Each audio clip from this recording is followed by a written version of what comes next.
মানে নহয় কংগ্ৰেছৰ বহুত জটিল কাৰবাৰটো। কংগ্ৰেছৰ কাৰবাৰটো হ'ল সব লিডাৰবিলাকৰ নিজৰ নিজৰ কেণ্ডিডেট থাকে। সেইখন প্ৰথমতে জালখন আপুনি ভেদ কৰি যাব লাগিব। সেইখন জাল ভেদ কৰি যোৱাৰ পাছত আকৌ তাৰ পাছত আকৌ আহিব আকৌ আমাৰ গৌৰৱ গগৈৰ কেণ্ডিডেটবিলাক। তাৰপিছত আকৌ আহিব AICCৰ স্কেনিংবিলাক। তাৰপিছত আকৌ তাত যদি আকৌ হাইকমাণ্ডৰো কিবা কথা থাকে তেতিয়াহ'লেতো আপোনাৰ আমাক সেইবিলাক কৰি থাকিবলৈ সময় আছে নেকি কওকচোন? আমাৰ টাইমেই নাই। কংগ্ৰেছ দলৰ লগত আমাৰ যি বুজাবুজি আছিলে বা এতিয়াও শেষ হৈ যোৱা নাই, কিন্তু কংগ্ৰেছ দলে ৰেছপন্স যিটো কৰিব লাগে ভালকৈ কৰা নাই। আমি যিখিনি আসন বিচাৰিছোঁ মাত্ৰ 15খন, সেইখিনিতো বেছিভাগ তেওঁলোকৰ চইচৰ আসন আমাক দিব খুজিছে। গতিকে গোটেই মিত্ৰতাটো এটা অতি জটিল সন্ধিক্ষণত আহি উপস্থিত হৈছেহি। বিৰোধী দলবিলাকৰ মাজত আমাৰ একতা আছে। 6টা বিৰোধী দলে একেলগতে বহিয়ে আছো। আমি দৰকাৰ পৰিলে 6টা বিৰোধী দলে অকলে খেলিব পাৰোঁ। বুজা নাই? ডাঙৰ বিৰোধী দল হিচাপে আগতে ব্লক কৰি লৈছে 100টা চিট ব্লক কৰি লৈ 26টাতো যদি বাৰ্গেনিং কৰি থাকে আপুনি কেনেকৈ 100টা চিট আপোনাৰ ব্লক কৰি ল'লে 3 খেলিম বুলি, হয়নে? 3 ডিজিট খেলি লৈ যদি তাৰপিছত আকৌ 26টাতো আমাক যদি কৈ থাকে যে নাই এইটোত নহ'ব, এইটোহে হ'ব, এইটোত নহ'ব, আমাৰ এইটোত আমাৰ নিজৰ কি কয় মোৰ নিজৰ কেণ্ডিডেট আছে, ব্যক্তিগত কেণ্ডিডেট এসোপা জাপি থাকে, ক'ৰ পৰা মিলিব কওক? আমাক যে 15টা, আমাকতো 15খন আসন লাগিব। 1 নম্বৰ, এই 15খন আসন আমাৰ চইচত দিব লাগিব ন। মাত্ৰ 15খনে লৈছোঁ। অসমততো 15খন আসন নাই। অসমততো 126খন আসন আছে।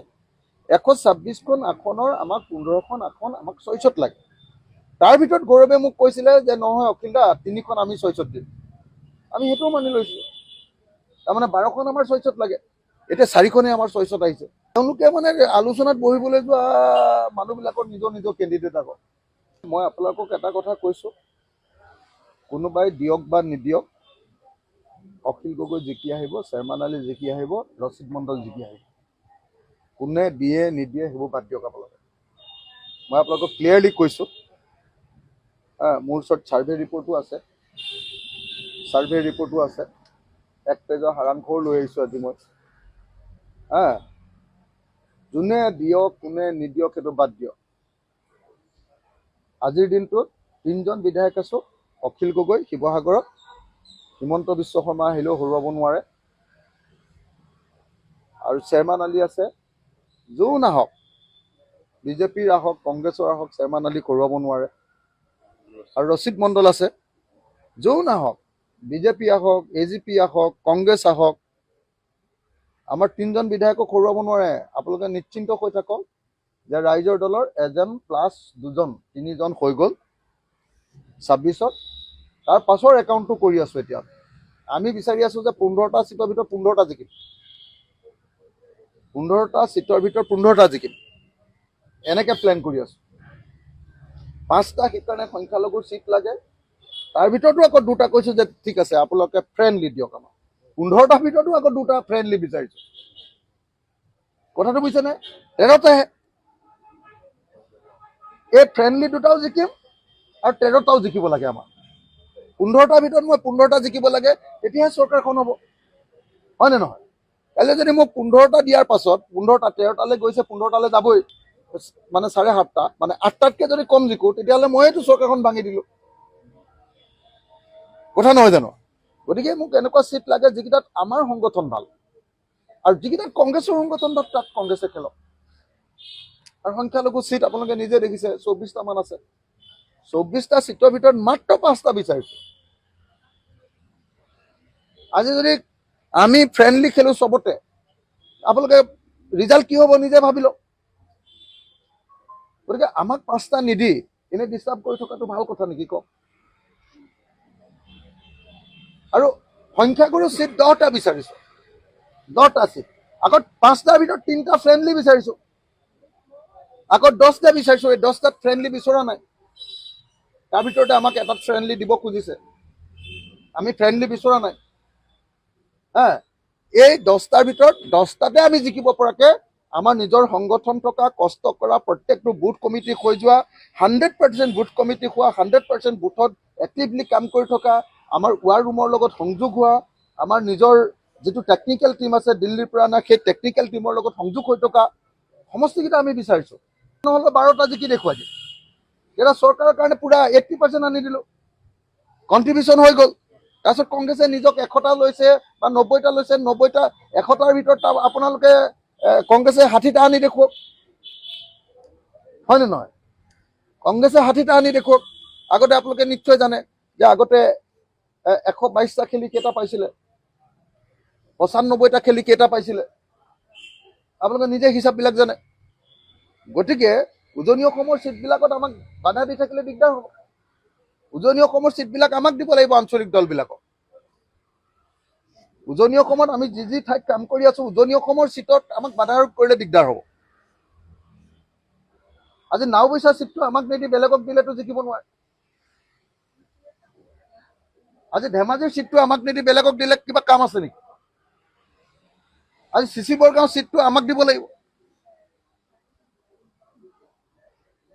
আমাৰ ডিমৌ চিটটো মৰিয়নি চিটটো আমাক দিব লাগিব তেতিয়া আমি 100% জিকি দিম আমি গেৰাণ্টি দিম যে আমি জিকিম আমাৰ কেণ্ডিডেট আছে আমি একদম দৰকাৰ হ'লে আমাৰ কেণ্ডিডেট যিকোনো সময়তে চেঞ্জ কৰি ল'ম জিকিব পৰা কেণ্ডিডেট আছে আমাৰ প্ৰত্যেকটো সমষ্টিত গতিকে আমাক জিকিব পৰা চিট দিয়ক আমি চৰকাৰত কণ্ট্ৰিবিউশ্যন দিব খোজোঁ কংগ্ৰেছৰ প্ৰতি মোৰ আহ্বানে আমাক 15টা চিটৰ ভিতৰত অন্ততঃ 15টা নহ'লেও 12টা 13টা জিকিব পৰা আমাক চিট লাগে য'ত আমাৰ নিজৰ সংগঠন আছে য'ত কংগ্ৰেছে জিকিব নোৱাৰে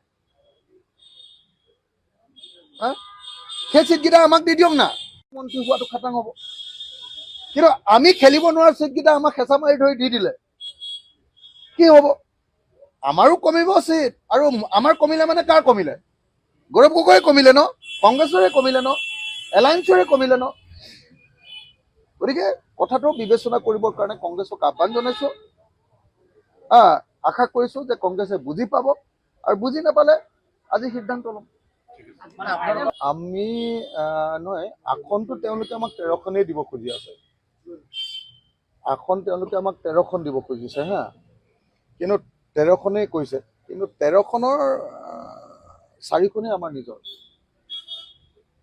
নিজৰ 4খন মানে আমি বিচৰা আৰু আমি যদি চব হৰা চিটত খেলিব লাগে তেতিয়াহ'লেতো আৰু ইলেকশ্যন খেলি লাভ নাই আৰু আপোনালোকে নিশ্চয় জানে যে 13খন চিটত খেলিবলৈ হ'লে অতি কমেও 8খন চিটত আমি জিকিলেহে তাৰমানে চৰকাৰ গঠনত আমি সহায় কৰিব পাৰিম মানে 50+ পাব লাগিব ন নহ'লে চৰকাৰ হ'ব নেকি 50+ পাব লাগিব আৰু কংগ্ৰেছে যে 100খন আসন লৈছে 50+ পাব লাগিব মানে 100খনৰ ভিতৰত 50খন প্লাছ পাব লাগিব আমি 13খন যদি আমাক দিয়ে 13খনৰ ভিতৰত 8খন প্লাছ পাব লাগিব 7+ মানে মই 8খন বুলি কৈছোঁ গতিকে আসনবিলাক তেনেকৈ বিতৰণ হ'ব লাগিব যদি আজি মোৰ ইয়াত নিজৰ কেণ্ডিডেট আছে বুলি আলোচনালৈ যোৱা মানুহকেইজনে যদি নিজৰ নিজৰ চিটবিলাক নিজে নিজে ভগাই লয় তেতিয়াহ'লে ক'ত এলায়েন্স হ'ব ক'ত আমি জিকিব পাৰিম এতিয়া মানে বিজেপিক জিকোৱা হ'ব কথাটো প্ৰব্লেমটো সেইটোত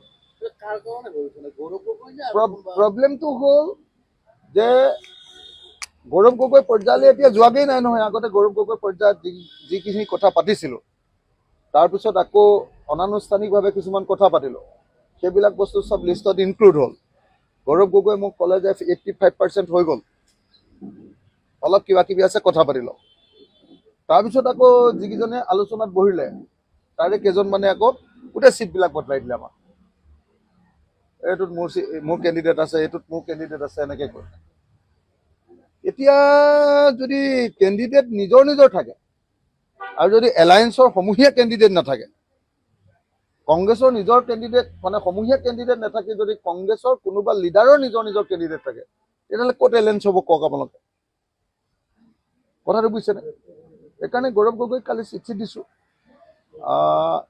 মোক কংগ্ৰেছ দলৰ পৰা যোগাযোগ অব্যাহত ৰাখিছে কংগ্ৰেছ দলৰ পৰা কথা পাতি আছে মই চিঠিৰ কপি জিতেন্দ্ৰ সিং ডাঙৰীয়াকো দিছোঁ কংগ্ৰেছ দলৰ পৰা মোলৈ বাৰম্বাৰ ফোনত কথা পাতি আছোঁ ৰাতিপুৱা আজি ৰাতিপুৱা কথা পাতি আছোঁ, এইটো ঠিক। মানে এতিয়ালৈকে এনেকুৱা হোৱা নাই যে কংগ্ৰেছ দলে ছিঙি দিলে আমাৰ লগত বা আমি ছিঙি দিলোঁ, এনেকুৱা হোৱা নাই। কিন্তু যিধৰণে যিটো এপ্ৰ'চ লৈছে আৰু যি লেহেমীয়া গতিত হৈছে, এইটো গতিতটো আমি নোৱাৰোঁ ন। আজি সিদ্ধান্ত হ'ব, সিদ্ধান্ত হোৱাৰ পাছতো আকৌ নিশ্চয় কংগ্ৰেছৰ লগত কথা হ'ব ন। এনেকুৱাতো নহয় যে এইখন মিটিঙত আমি শেষ কৰি থৈ আহিলোঁ, এইখন মিটিঙত আমুককেইটা হ'লে হ'ব, তামুককেইটা নহ'লে নহ'ব, তেনেকুৱা ধৰণৰে হ'ব। আগতে ধৰক যিবিলাক কথা দেৱব্ৰত শইকীয়া ডাঙৰীয়াই মানি লৈছিলে, গৌৰৱ গগৈয়ে এগ্ৰী কৰিছিলে, আৰু গৌৰৱ গগৈয়ে নিজে মোক কৈছিলে যে 85% আপোনাৰ আমাৰ লগত মিল আছে। তাৰপিছত আকৌ তাৰে গোটেই চিটবিলাক যদি বদলাই দিয়ে কেনেকৈ খেলিম কওক আপুনি। অকল 4টাহে যদি তাৰপিছত দিয়ে আমাৰ নিজৰ মতে, সেইকাৰণে গণ্ডগোল হৈছে। আপোনালোকে বুজি পাওক মই আপোনালোকক সকলোকে কৈছোঁ যে আমি এলায়েন্সৰ পক্ষত, বিজেপিক আমি হৰুৱাব লাগিব, বিজেপিক এবাৰ খেদিব লাগিব। এবাৰ আপোনালোকে নিজে চাওকচোন, মই বিধানসভাত অসমে বিজেপিৰ 5 বছৰীয়া শাসনকালত কি পালে আৰু কি হেৰুৱালে এটা ভাষণ দিছিলোঁ, মোৰ ফেচবুকত লগাই দিছিলোঁ। 10 লাখতকৈ 1 মিলিয়নতকৈ বেছি মানুহে চাইছে, আৰু তাৰ কমেণ্টবিলাক চাওক আপুনি। কোনোবা ভাষণ, পৃথিৱীৰ কোনোবা মানুহৰ ভাষণ ইমান চাই নেকি মানুহে? কেলৈ চাইছে? যে কংগ্ৰেছৰ প্ৰতি মানুহৰ মানে একদম অসন্তুষ্ট, কংগ্ৰেছৰ প্ৰতি মানুহৰ অসন্তুষ্টিৰ সীমা নাই। মাত্ৰ ৰৈ আছে যে কোনে হৰুৱাব পাৰিব, কোনে হৰুৱাব পাৰিব, কোনে হৰুৱাব পাৰিব। হৰুৱাবৰ কাৰণে আমাৰ ইউনাইটেড এফৰ্ট লাগে। কংগ্ৰেছে নিজৰ নিজৰ কেণ্ডিডেটবিলাক ঠেলি আছে, চব লিডাৰবিলাকৰ নিজৰ নিজৰ কেণ্ডিডেট আছে। নিজৰ নিজৰ কেণ্ডিডেট থাকিলে 2বাৰ 3বাৰ হাৰি থকা কেণ্ডিডেটবিলাকক দিলে আকৌ জিকিব নেকি? 2বাৰ 3বাৰ হাৰি থকা কংগ্ৰেছৰ মানুহবিলাকক দিলে জিকিব নেকি? আমাৰ ফ্ৰেছ কেণ্ডিডেটক দিয়ক, আমাৰ PR ভাল, আমাৰ মানুহৰ লগত ৰিলেশ্যন ভাল, আমাৰ সাংগঠনিক কাম কাজ ভাল। 100% আমি বুথ বনাইছোঁ, 100% বুথৰ লগত আমাৰ ৱাৰ্ড ৰুমৰ কানেকশ্যন হৈ গৈছে। 100% কমিউনিটি লিডাৰ্ছবিলাকৰ লগত আমাৰ বুজাবুজি চুক্তি হৈ গৈছে যে আমাক সহায় কৰিব, আমাক জিকাব। তাৰ পাছত যদি আমাক নিদিয়ে, তেতিয়াহ'লে হাৰিবলগীয়া চিটবিলাক দি দিলে কি খেলিম আপোনালোকে নিজে কওক। এইটোৱে কথা। একচুৱেলি আপোনালোকে নিশ্চয় গম পায় যে আজি আমি ৰাইজৰ দলে খুব আকস্মিকভাৱে কালি ৰাতিৰ ভিতৰত নিমন্ত্ৰণ কৰি আপোনাৰ এক্সিকিউটিভ বা কাৰ্যনিৰ্বাহক সভা দিবলগীয়া হৈছে। কেন্দ্ৰীয় কাৰ্যনিৰ্বাহক সভা অতি জৰুৰীভাৱে দিবলগীয়া হৈছে, কিয়নো গতিকে আটাইবিলাক দিশ আলোচনা কৰিবৰ কাৰণে যে কংগ্ৰেছৰ লগত ইয়াৰ পৰৱৰ্তী সময়ত আমি কেনেকৈ আগবাঢ়িম এই সম্পৰ্কে আলোচনা কৰিবৰ কাৰণে আজি জৰুৰী বৈঠক দিয়া হৈছে। আজিৰ সভাখনত আমাৰ কেন্দ্ৰীয় কাৰ্যনিৰ্বাহকে যি সিদ্ধান্ত লয় সেই সিদ্ধান্তই ফাইনেল সিদ্ধান্ত।